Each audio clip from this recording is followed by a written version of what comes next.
नमस्कार दोस्तों, मैं रविंद्र रावत आप सभी का स्वागत करता हूं ग्रह विवेचना के इस एपिसोड में। और दोस्तों, आज ग्रह विवेचना के इस एपिसोड में हम चर्चा करेंगे जब पांचवें घर में संतान, विद्या और बुद्धि के स्थान पर, प्रसिद्धि के स्थान पर, आपके प्रेम के स्थान पर राहु देव जब आते हैं तो वो अपना प्रभाव किस तरह से देते हैं। ये सूर्य का घर है, बृहस्पति का घर है। यहाँ पर ये सूर्य को प्रभावित करते हैं या बृहस्पति को प्रभावित करते हैं, या यहाँ पर इनके दुश्मनी होने के बावजूद यहाँ पर कुछ अच्छा मिल सकता है, वो सारी चर्चा करूंगा। लेकिन उससे पहले मैं आपको याद दिला दूं, अगर आपने अभी तक हमारे चैनल को सब्सक्राइब नहीं किया है तो प्लीज पहले इसे सब्सक्राइब करें और बेल बटन को जरूर दबाएं ताकि हमारे द्वारा वीडियोस आपको टाइमली मिलती रहे। दोस्तों, पांचवा घर आपको मालूम ही है कि संतान का होता है। पांचवें घर से ही आपका प्रेम देखा जाता है, आपका पेट, आपकी प्रसिद्धि सब पांचवें घर से देखी जाती है। और राहु का काम है हर्डल्स डालना, प्रॉब्लम्स क्रिएट करना, चीज़ों को, हर चीज़ को कहीं ना कहीं रुकावट पैदा करना। मगर ऐसा नहीं है कि राहु हमेशा सिर्फ यही देता है। ठीक है, राहु की बेसिक नेचर है वो एसी करंट की तरह होता है, बिजली की उस तरीके से होता है जो झटका देता है और छोड़ता है, देता है और छोड़ता है। लेकिन वो बिजली भी है जिससे पूरा जग प्रकाशमान है। अगर राहु को यहाँ पर पॉजिटिव रूप से देखें तो राहु की जो क्षमता है, कैचिंग पावर है, वो बहुत स्ट्रांग हो जाती है। यहाँ पर सूर्य को ग्रहण लगता है और राहु बृहस्पति को गुम करते हैं, तो कहीं ना कहीं इनसे संबंधित चीजों पर इफेक्ट तो पड़ता है। लेकिन ये घर, क्योंकि ये विद्या का है, संतान का है, कोई भी इंसान अपनी विद्या से या संतान से बैर नहीं करता, वो हर कोई पाना चाहता है। इस घर से किसी भी ग्रह की दुश्मनी नहीं होती, इस घर से किसी भी ग्रह की मित्रता नहीं होती, ये सबके लिए न्यूट्रल होता है। तो यहाँ पर राहु का एक पॉजिटिव एस्पेक्ट यहाँ पर ये रहता है कि ऐसा इंसान अगर अपने राहु को थोड़ा सा पॉजिटिव रखे, थोड़ा सा अच्छे से हैंडल कर ले उसको, तो ऐसे इंसान की जो कैचिंग पावर है वो बहुत स्ट्रांग होती है। दोस्तों, हम पढ़ाई किस लिए करते हैं? हम अपनी बुद्धि के विकास के लिए पढ़ाई करते हैं। हम कोशिश करते हैं कि हमारे पास जो नॉलेज हो वो हर क्षेत्र में, हर चीज में हमारी अच्छी हो और हमें उसकी समझ हो, ना कि हम सिर्फ मार्क्स लाने के लिए यहाँ पर पढ़ाई करते हैं। तो सूर्य जब कहीं पर ग्रहणित होता है तो उसको श्रेय नहीं मिल पाता। राहु जब यहाँ पर आते हैं तो वो ग्रहण लगता है, तो उसके कारण जो वो श्रेय है वो भले ही उस इंसान को हासिल ना हो जिसके पांचवें घर में राहु हो, उसकी पढ़ाई पूरी ना हो, वो लास्ट कॉलेज की फाइनल ईयर में एक पेपर की वजह से रह गया हो, वो एक पेपर में बीमार पड़ गया हो, कोई कारण हो गया हो जिसकी वजह से उसकी पढ़ाई भले ही रुक गई हो, लेकिन इस बात से ये कहीं पर साबित नहीं होता कि राहु की अपनी क्षमता में कहीं कमी है, राहु की बुद्धि में कहीं कमी है।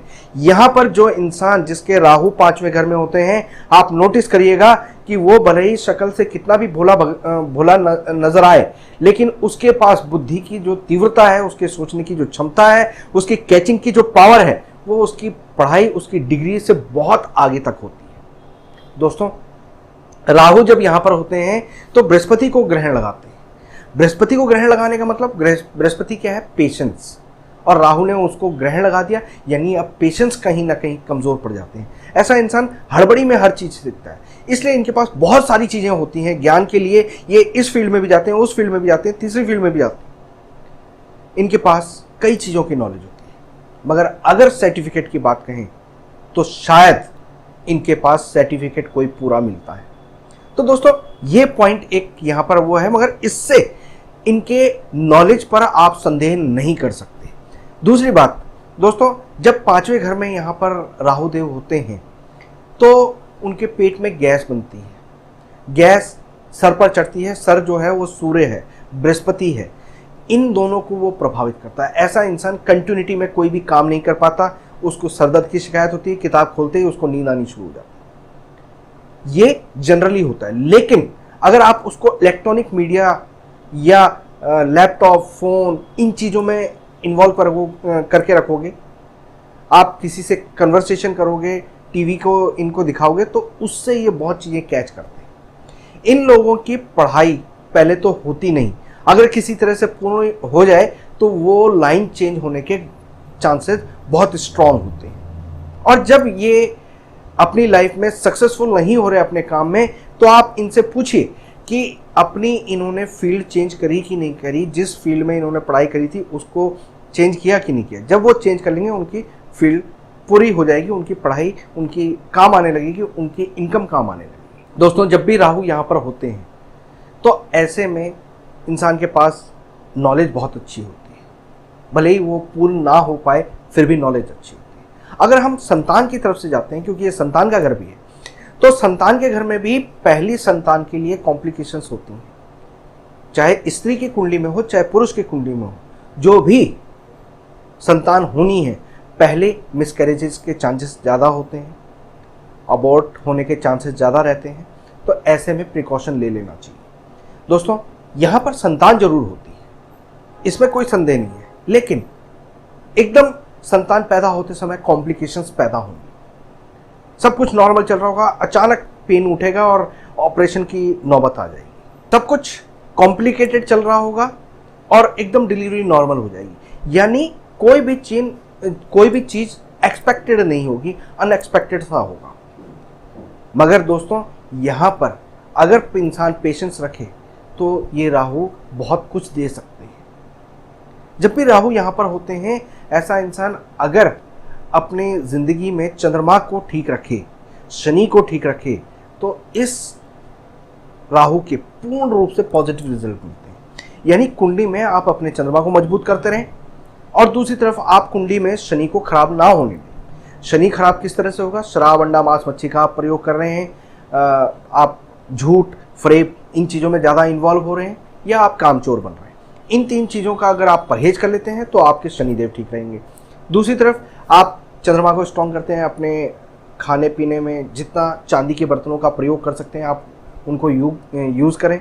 आप अपने स्नान के पानी में कच्चे दूध को मिलाकर नहाएं, तो उससे आपको राहु की जो शरारतें हैं वो कंट्रोल में रहती हैं। उपाय के तौर पर आप एक चांदी का ठोस हाथी, जो आपको एजुकेशन में बहुत ज़्यादा रिजल्ट देगा, आपके माइंड को कंट्रोल करने में बहुत मदद करेगा, तो चांदी का एक ठोस हाथी जो 50 से 60 ग्राम के बीच का हो, वो ले लें और उसको एक चांदी की कटोरी में या स्टील की कटोरी में पानी में डुबो कर रखें अपने सिरहाने के पास। ध्यान ये रहे कि उसकी सूंड हमेशा नीचे की तरफ हो। दूसरा, आप चांदी की ठोस ईंट जो 50 से 60 ग्राम के बीच की हो, उसको अपने सिरहाने के नीचे भी रख सकते हैं। तीसरा, कि आप अपने घर की दहलीज में चांदी का पतरा बिछाएं, मतलब एक सिरे से दूसरे सिरे तक जो घर का दरवाजा होता है, जिसकी चौखट हम कहते हैं, चौखट पर एक चांदी का पतरा बिछाते हैं, तो इससे आपके राहु कंट्रोल में रहते हैं। अगर दोस्तों यहाँ पर आपके जीवन साथी का हेल्थ की दिक्कत आती है, आपकी पत्नी की हेल्थ की दिक्कत आती है, खासकर जिस समय आपकी डिलीवरी के चांसेस होते हैं, उस समय पर उनको दिक्कत आती है, तो आप 5 मूली रात को सिरहाने अपने पत्नी के रखें और सुबह वो मंदिर में दे के आएँ। आप लगातार 5 दिन ऐसा करते हैं तो आप देखेंगे उनके हेल्थ में काफ़ी इम्प्रूवमेंट आएगी। ये छोटे छोटे उपाय जब आप राहु के करते हैं तो इससे आपको लाभ मिलता है। और राहु की नेगेटिव पक्ष को आप ना देखें, यहाँ पर ये नेगेटिव ना होकर पॉजिटिव बहुत ज़्यादा रिजल्ट देता है। अगर थोड़ा सा पेशेंस आ जाए तो ऐसा इंसान बहुत अच्छा ज्ञानी और बुद्धिजीवी बन जाता है। तो दोस्तों, उम्मीद करता हूं कि राहु के 5वें घर के बारे में आपको कुछ नई नॉलेज मिली होगी। किसी भी तरह का कोई सवाल हो, डाउट हो, तो आप हमें कमेंट बॉक्स में लिख सकते हैं। अगर ये वीडियो पसंद आई हो तो इसको लाइक और शेयर करना बिल्कुल ना भूलें। फिलहाल मैं अपनी वाणी को विराम देता हूं। नमस्कार।